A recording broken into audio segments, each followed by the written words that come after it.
Hello everyone, দেখতে পাচ্ছেন মারুফ, মাহির, রিয়াদ আর ও আমাদের সাথে গাইজ বোর্ডে এসে জয়েন করছে। তো সেটা জানি না। তো এখন আমরা আবার সেই আগের কাঙ্ক্ষিত জায়গায় যাচ্ছি। কোন একটা ট্যুরিস্ট আছে, ওইখানে রিসোর্ট আছে, ওইখানে যাবে। তো গাইজ আমরা সেখানে চলে যাই এবং গাড়ি ঠিক করতে হবে না করতে হবে, কত টাকা না কি সব কিছুই থাকছে আমার এই ব্লগে। কত টাকা যাচ্ছে, কেমনে কি সব শেয়ার করবো। তো গাইজ পাই টু পাই দেখা হচ্ছে। অবশ্যই ঢাকায় গেলে গাইজ ব্লগগুলো আপলোড হয়ে যাবে, তো আপনারা আমাদের সাথে থাকুন। কারণ সামনে নাকি একটা সুন্দর লেক আসছে, তো রিয়াদ মাইদ বল চলো যাই, কিন্তু গাইজ যে পরিমাণ গরম, আর গরমের অবস্থা মারুফে খারাপ হয়ে গেছে গাইজ, আমারও অবস্থা খারাপ হয়ে গেছে। এই জন্য আমরা লেকে আর যেতে পারলাম না, এখানে বসে বসে আড্ডা দিয়ে দিলাম, সময় কাটালাম। একটু পর আমরা বোর্ডে উঠে যাবো, আর এই বন্ধুদের এসে আমাদের সাথে জয়েন করেছে, তো আমরা বোর্ডে উঠে গেলে আপনার সাথে দেখা হচ্ছে।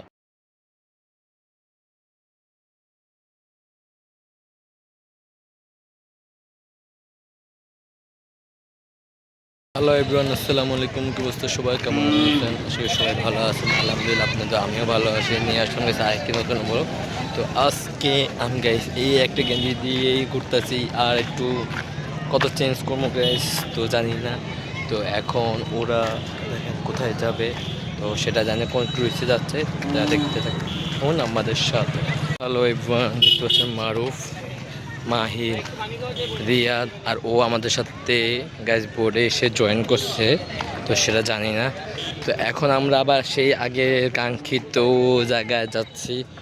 কোন একটা ট্যুরিস্ট আছে, ওইখানে রিসোর্ট আছে, ওইখানে যাবে।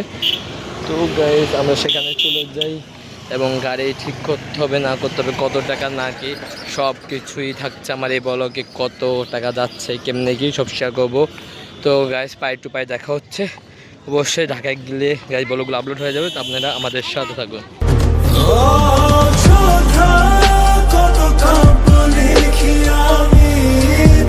দেখতে পাচ্ছেন যে ঠাডাভাঙ্গা রুট আর যে কন্ডিশন,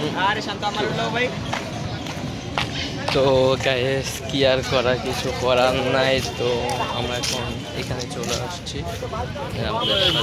আমি কোন এক পাহাড়ে উঠে গেলাম, আর বাইরের ভিউটা দেখতেই পাচ্ছেন গাইস, অসাধারণ। এত সুন্দর গাইস, এত সুন্দর একটা রিসর্ট। তো কি আর করা, রোদে অনেকটাই কিছুই ভালো লাগতেছে না। আর এই যে আমাদের বোটগুলো এখানে, আর আমাদের বোট ওইখানে, এখানে সবাই যার যার বোট। তো আমাদের হাতে গেছে আর আধা ঘন্টা সময় আছে, এরপর আমরা রওনা দেবো গাইস আবার আগের জায়গায়। নেক্সট আবার একটা ব্লগে দেখাবে টাঙ্গা হাওড় থেকে গেছে ঢাকার উদ্দেশ্যে। সেই পর্যন্ত গেছে আপনারা আমাদের সাথে থাকুন, আর ব্লগটা এনজয় করেন, সাবস্ক্রাইব করতে ভুলবেন না। এই যে আমি কত উপরে, এই দেখছেন গাইস, উপরের মধ্যে আমি এখন উঠে রয়েছি। আর এই যে আমার বন্ধুরা ওই মাথায়। তো গ্যাস রোদের মধ্যে দাঁড়াতে পারছি না, ভালো লাগতেছে না। দেখা হচ্ছে বোর্ডে উঠে, বা ওরা কোনো রিসোর্টে যায় কি না। এখানে নাকি একটা লেক আছে, ওইখানে যাবি কিনা সেও জানি না। যে রোদ, কারো মন চাচ্ছে না কিছুতেই। তো যদি যায় দেখা হচ্ছে আপনার সাথে, সে পর্যন্ত আপনি আমাদের সাথে থাকুন, দেখা হচ্ছে একটু পরে।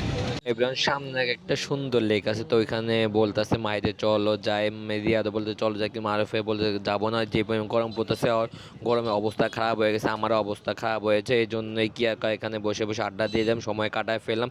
আর এই যে এখানে আশেপাশে সবাই যার যেমন করে ছবি তুলতেছে, দেখতে আমরা বোটে উঠে। হ্যালো এভরিওয়ান, তো রোদের কারণে এবং টাকা একটু শর্টের কারণে কেউ এখন যেতে চাচ্ছেন না। তো কি আর করার, তো আমরা এখন বোর্ডে দিকে চলে যাচ্ছি। তো আজকের গাইজ ব্লগটি এই পর্যন্তই। তো এখন একটু আমরা ঢাকা মানে সুনামগঞ্জ থেকে আমরা চলে যাবো গাইজ আবার সেই আগের জায়গায়। ওইখান থেকে বাসে আমরা যেতে যেতে গাইজ ঠিক রাত 8:30 বেজে যাবে। তো দেখা হচ্ছে। তো এই পর্যন্তই। তো আমি আজকে এখান থেকে বিদায় নিয়েছি। সবাই ভালো থাকবেন, সুস্থ থাকবেন। আল্লাহ হাফেজ, অ্যাসপান, পিস, টাটা, বাই বাই, আসসালামু আলাইকুম।